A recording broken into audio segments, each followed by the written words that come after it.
Thanks for joining us online. Hope Chapel exists to lead people to experience real life in Jesus for the hope of the world. We pray that as you watch today, you will find both hope for yourself and be compelled to bring hope to the world around you. Now, for more information about the church and ways to get connected, go to visithopechapel.com. We look forward to meeting you soon. Hey, good morning, church. How are we doing today? Everybody good? Good. For those of you in the room, we're gonna have to do a good morning because, man, it is just beautiful to be in a room with people. Anybody else feeling that right now? So, good morning, church. Morning. Good morning to everybody watching online. Good morning, Jake. Okay, we are church and we are family and we are together, and I've been away for the last 2 Sundays, but not out of our church, just located in other congregations made up of Hope Chapel. Now, you may be new to our church. If you are, our church has gone through a lot of change in a short period of time. And I know it's a lot. And I wish that we were all in one room together in order to share in all of that change.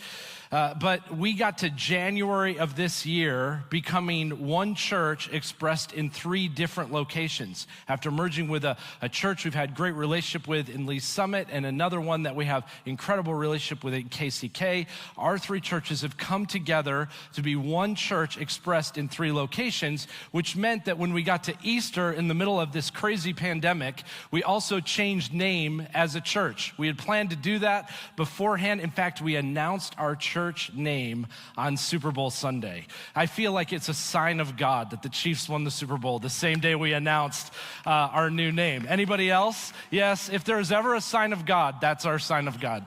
Bad theology, but whatever. So we came together. And then we've had a number of staff changes and organizational changes that have taken place as well. So 2 weeks ago, I walked across the hall into our Spanish congregation where Pastor Enrique, who pioneered our Spanish congregation 6 years ago, was there delivering his final sermon, being ready to be commissioned out to become our new pastor in KCK. Very exciting stuff. So we're all celebrating his tenure and expressing our gratitude to what he and Val have done these last 6 years. And of course, the questions come. Well, what's gonna happen to our Spanish congregation? Are they gonna get a new pastor? Do we still care about Spanish people? All of those questions, of course we do. And so I'm pleased to announce 2 new hires that we have made to our Spanish congregation. First, Thompson Tickham has come in as a graduate of MNU, having led in a number of different worship contexts, and lives locally here in Kansas City with his wife. They have a counseling practice during the week, has accepted the call to oversee our worship and arts in a part-time role over in Spanish, and today is his first Sunday. In fact, he's probably strumming right now. So let's celebrate him. He'll watch this later on and know we applauded him. I'm actually going to head out at the conclusion of our gathering to pray over him in our Spanish congregation, celebrate his first week with us today. And then secondly, we realized there is pastoral care and teaching responsibilities for our Spanish congregation that needed to be addressed. Pastor Enrique and I sat down, looked at several candidates, and one that kept coming to the surface was a pastor named Jose Salas. Jose and Nora have known Pastor Enrique and Val for a long time, ministered with them in Texas, and currently live in Indiana. So they are right now packing up their home, trying to sell their home in Indiana, and planning to move here next month to assume leadership in what we're calling initially an interim role, because we know there's a lot of change, but with the goal of it being a long-term tenure over in our Spanish congregation. So I think there's a picture of him that went up. Did that go up already? Yeah, okay, cool. That's one of the downsides of facing you. And so as you see them coming in, receive them. They have kids as well. It's a really exciting time in their lives. They couldn't be more excited to be with us next month. Okay. Then last week, I went up to KCK to spend time with Pastor Enrique for his first sermon. So we're commissioning him forward, and Pastor Ralph Eaton, who's been serving faithfully in KCK as the lead pastor of New Life Family Church that then merged into our church. It's a whole long story, but he's been up there for 15 years and is now coming back to Olathe. I say back because back in the 90s, Pastor Ralph was part of the staff here at Indian Creek Community Church. So now Pastor Pastor Ralph and his wife Kelly, who have faithfully served in KCK for 15 years, are coming to Olathe, and today is their first Sunday here overseeing pastoral care and local mission. So can we give Pastor Ralph a round of applause? And he can hear us, so that's helpful. And so Pastor Ralph is going to be serving in a number of different capacities: pastoral care, local mission. If you have any of those care needs or you'd like to be part of our care team, please go out and speak to Ralph. If you have questions about our food pantry, our clothing boutique, our mobile food drive, all of those ways that we're trying to practically serve our community in this time, you can talk to Ralph as well about that. It's gonna be a great new tenure. And then on top of all of that, we announced a few weeks ago that Pastor Ben Steers is moving back to be part of our team in an executive pastor role. So he and Sarah are in process. They've sold their home in Mississippi and they are moving back, and his first Sunday will be August 23rd in 2 short weeks. So he'll be coming in, serving primarily here in Olathe, but also helping with systems and structures across our church. Becoming one church expressed in 3 locations is a little more complex to get everybody on the same page, and we're so grateful that they have accepted the call to come in. You'll be hearing from Ben occasionally off of this stage as well, which we're excited about. It's a lot going on with 5 names just in this announcement today, but we know that every name is not only a positive name, it's a God-ordained name, but we believe that God is leading us into this next season with a lot of excitements and vigor in the midst of all that's going on in the world today. So please keep everybody in your prayers. Your staff is working hard to walk alongside of you, serve you in tangible ways, and we're excited for what God has in store. Okay, now I got through all of that in order to get to the sermon. Anybody else want to hear a sermon? I feel like the announcements have just been rolling for days, but we hope we're communicating well. And if you have any questions or concerns, don't hesitate to email me, reach out by phone to myself or one of our pastors. We want to make sure this is as clear as possible, and we know sometimes when we have distance between us, things turn into the game of telephone and it gets a little confusing. We want to make sure we clear up all of your questions. It's exciting stuff. I have the privilege, though, this morning to lead us through our final week of our series, What If? Over the last 5 weeks, we've been talking a lot about what if. And maybe for you, over the last several months, you've been talking a lot about these questions. What if? What if schools reopen? I can go back to work. What if I can go on that summer vacation? What if, what if, what if? And a lot of those what ifs during this pandemic have led people to look at all of their limitations, sometimes even be sprung into full-on depression. It's caused some of us to lose jobs or lose relationships or not have the sort of comforts that we're used to having. And it's felt like taking 3 or 4 steps back for the vast majority of our community. Instead of looking at all of the what ifs that lead to limiters, what we've tried to do during this series is instead focus in on the promises of God. The promises of God do not change in a pandemic or out of a pandemic, yesterday, today, or forever. And instead of looking at all of the limitations, what we've sought to do is instead look at all of the things that God has already promised us that we have the privilege to be able to live in today, regardless of what's going on in our world. And we've looked at that through the lens of our core values. So we've said, look, we believe that God offers us freedom through salvation. And we've talked about freedom through salvation by looking at John chapter 3 and John chapter 8 and Ephesians chapter 2.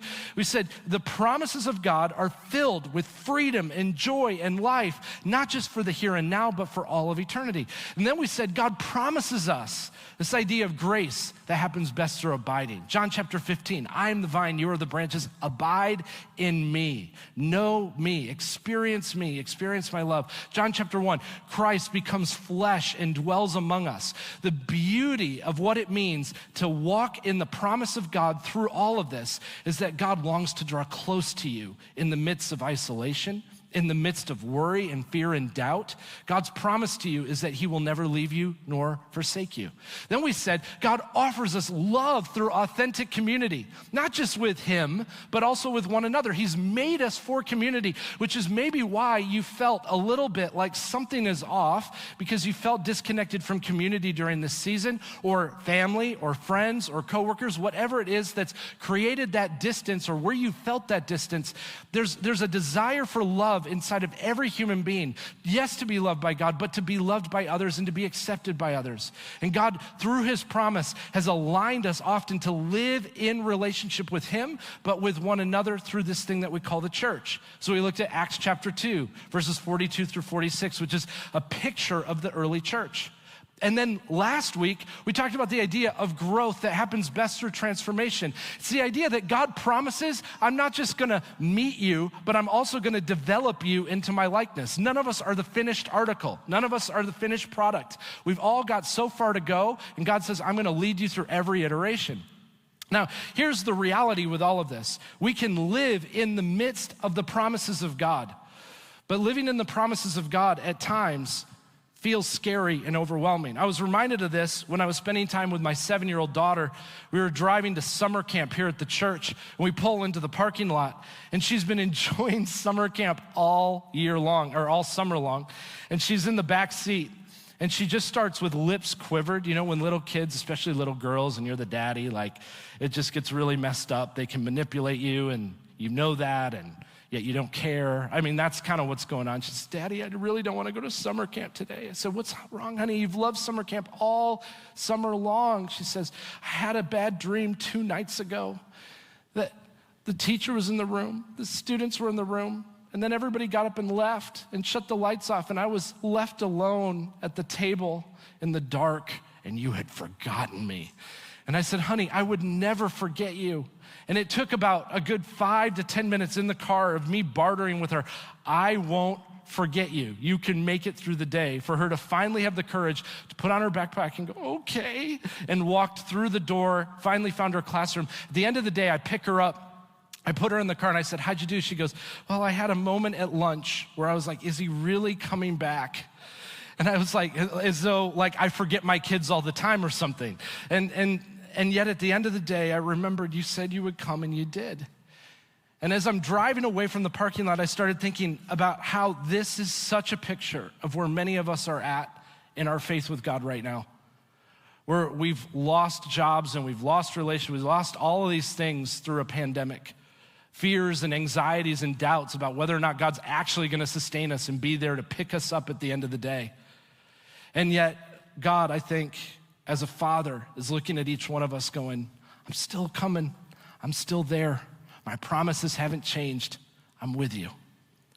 And that's my hope for you today, is that you remember and you live within the promises of God, not what you can't do and those limitations, but that you live in the promises of him. Now, I have the opportunity to finish out our series by looking at that last value that we call mission through purpose. It's the idea that not only does God grow and develop you, but he doesn't do it just for yourself. He does that because you have a mission and a purpose here on the earth, that he's made you for more than yourself. Thank God. Anybody? This idea of mission is central to what it means to be human. Every one of us has a mission. Some of us have a mission just to get to the next meal. Others of us to the next day. Others of us have a mission to change the world. And most of us have a mission in between getting through the day and changing the world. I don't know what your mission looks like, but I know if you're a human being, part of what it means to just survive is to have a mission and to be on that mission. But the reality is that if we don't stay committed to the mission that we were thinking of, then that mission will begin to change over time. Now, if your mission has changed from a year ago to today, you're not unlike what most of the world is going through. I mean, think about it. There are entire industries that had a mission that are now changing. The parent company of Google, Alphabet, just announced 2 weeks ago that all of their employees are gonna work from home till next summer. And many other corporations are following suit as well. Some of us are going, am I ever gonna go back to work? Others of us, we've seen entire food industries shift on a dime how they're going to deliver things, and it's the way in which they do mission. And sometimes mission changes because we're intentional about it. Other times mission just changes because of atrophy. Over time, mission begins to drift over and over and over again in our lives. And where we started here eventually gets way over here, and we go, how did I get over here? And we need to go back to a place of alignment.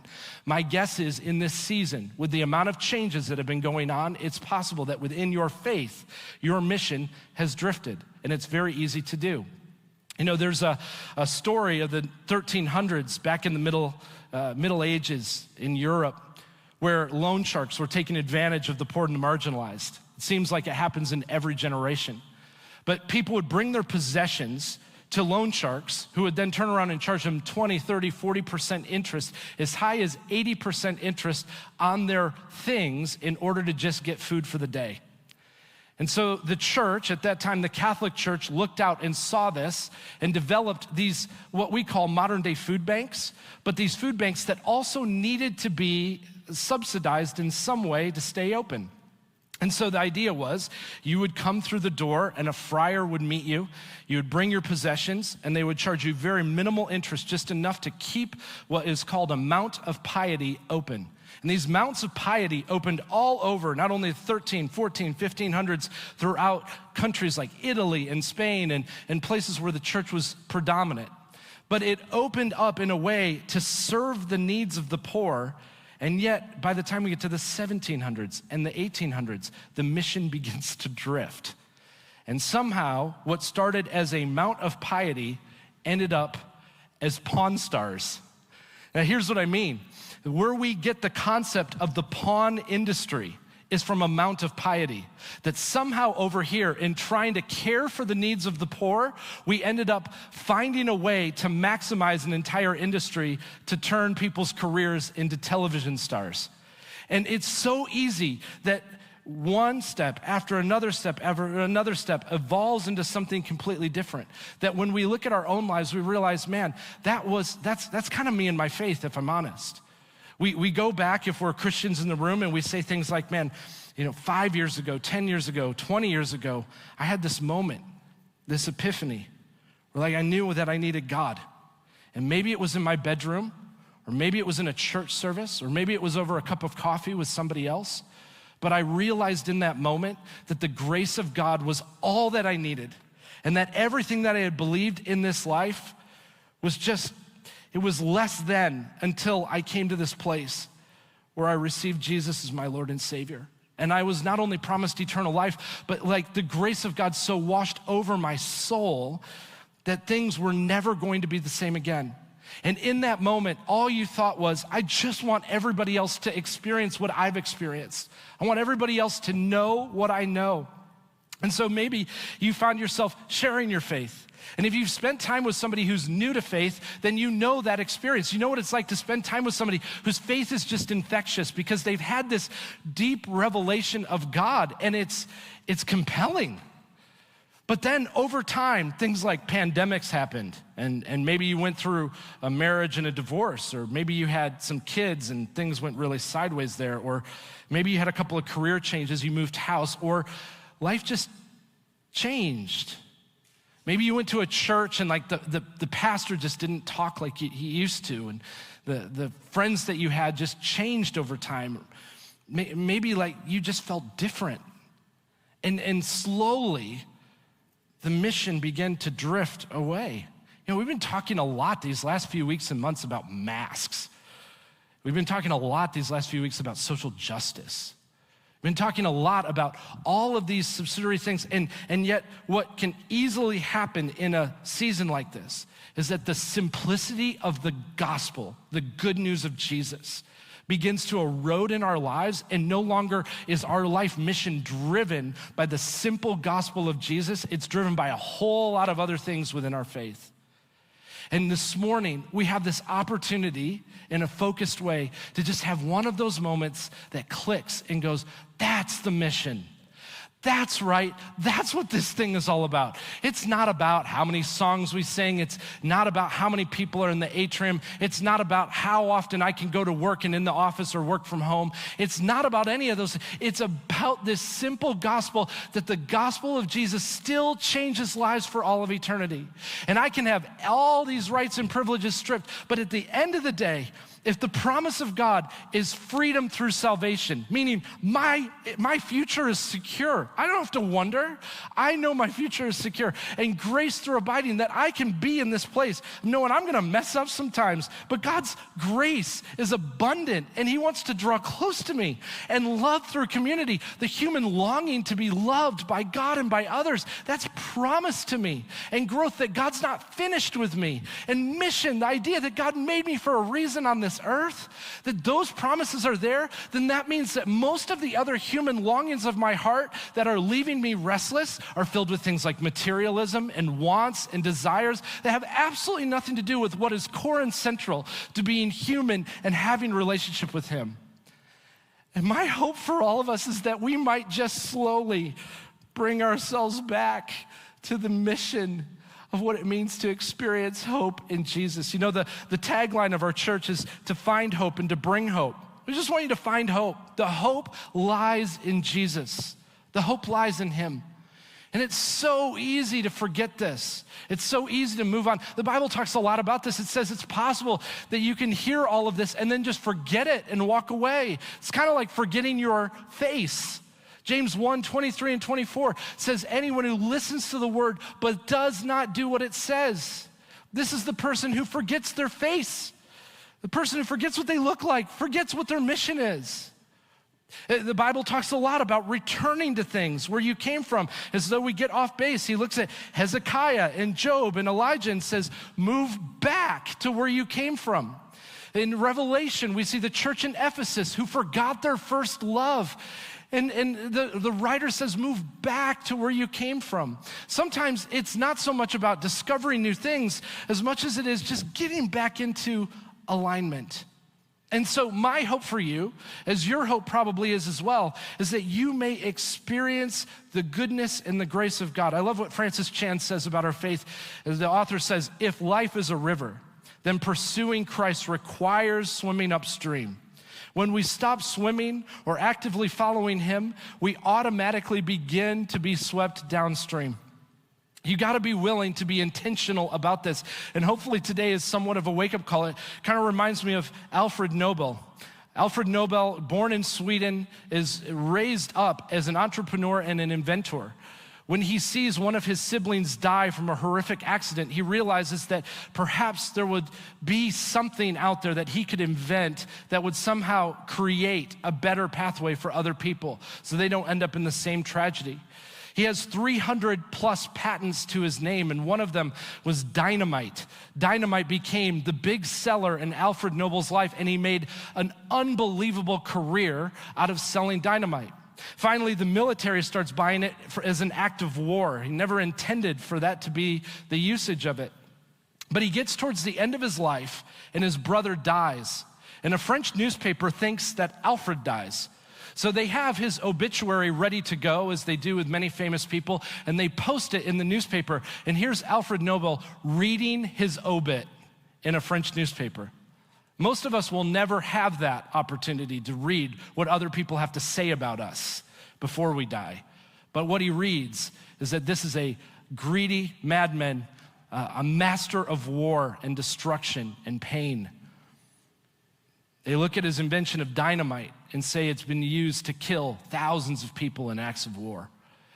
And he steps back and says, if this is what my life is gonna be all about, if this is what my life mission became, I gotta do something different. And from that day forward, donated 95% of his wealth.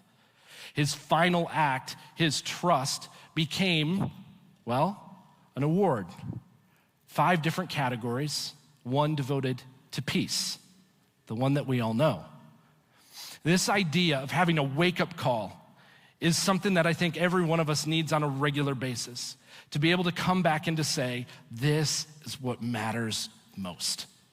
Maybe if you're even in this room, you haven't been in this room for a while, and it's a reminder, a subtle or a stark reminder, oh yeah, church, yes, there is a value add that comes from being recentered every single week to the thing that matters most.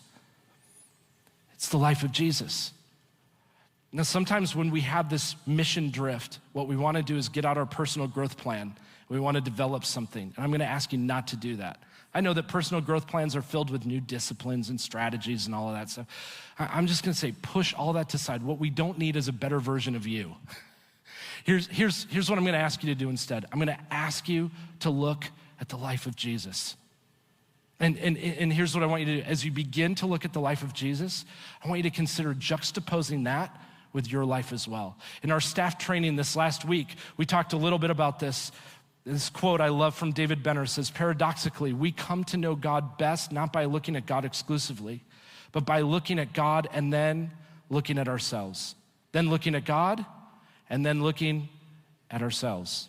This is also the best way we come to know ourselves. Both God and self are most fully known in relationship to one another. Meaning, if I want to know about God, I need to understand who I am. I need to understand my deficiencies. I need to understand I was made in his image and that there are good and redemptive qualities that God created within me. And as I begin to look at God and as I begin to look at myself, I begin to see the gap between God and Jake. I begin to see the gap between the person of Jesus and the person of Jake. And I realize how far I have to go, but how much God wants to bring me into alignment with his son. And when I come into alignment with his son, then I am living, I believe, on my God-ordained mission here on this earth in the greatest way. The way in which he led, the way in which he causes us to be led by and to walk in step with him means that, no, I don't have to quit my job and go wander the desert from town to town, but it does mean that his character and his nature begins to ooze and flow through my life. And then I know that I'm moving back in alignment. So who is this person of Jesus? What did he claim to do? Well, Luke chapter 22 is my key text, and I'm actually gonna finish with this today. Luke chapter 22 comes at the end of Jesus' ministry, right before he's about to go to the cross. In Luke chapter 22, he's there with his disciples. He's washed their feet, he's fed them a meal, he's now serving them communion. At the end of communion and at this time of the Eucharist or of Thanksgiving, where they remember all God did for them in previous generations, Judas stands up and betrays him, and he leaves. And then the disciples have this really strange conversation. Think about it. Jesus has just washed their feet. He's served them a meal. He's given them the cup. Judas has turned and left. And then almost out of context, in verses 24 through 27, it reads this: a dispute also arose among them as to which of them was considered to be the greatest. Jesus said to them, the kings of the Gentiles lord it over them, and those who exercise authority over them call themselves benefactors. But you are not to be like that. Instead, the greatest among you should be like the youngest, and the one who rules like the one who serves. For who is greater, the one who is at the table or the one who serves? Is it not the one who is at the table? But I am among you as the one who serves. A dispute rises up over who's the greatest. Think about how out of context that sounds. Jesus has washed their feet, right? Then they've come to this place of a meal, and then Judas betrays them, and then they're gonna argue over who's the greatest? Well, here's what's really going on. Judas has left, and immediately the disciples, who have, by the way, had this conversation before in Luke 9 over who is the greatest. They start arguing over who's the greatest after Jesus heals a demon-possessed boy. And Jesus says, listen, if you want to be the greatest, come and serve this little child. So he's already had this conversation once, but they're clearly obsessed over who's the greatest, who's the most awesome. And the metric in which they're using to determine greatness is loyalty. Every commentator will tell you what they're saying is Judas wasn't loyal, but I was loyal. I was with Jesus when the town turned their back on him. I was with Jesus over here. I was with Jesus over here. And so they're all starting to talk about what their inheritance is going to look like in the new kingdom of God that Jesus is about to bring, and how I'm the greatest. No, I'm the greatest. No, I'm the greatest. And Jesus says, listen, you're missing it. Greatness is not driven by loyalty. Greatness is driven by servanthood. Greatness is not driven by loyalty, but by servanthood. Justo Gonzalez is a commentator on this and also a theologian who says, Jesus tells his disciples that their true greatness is in service.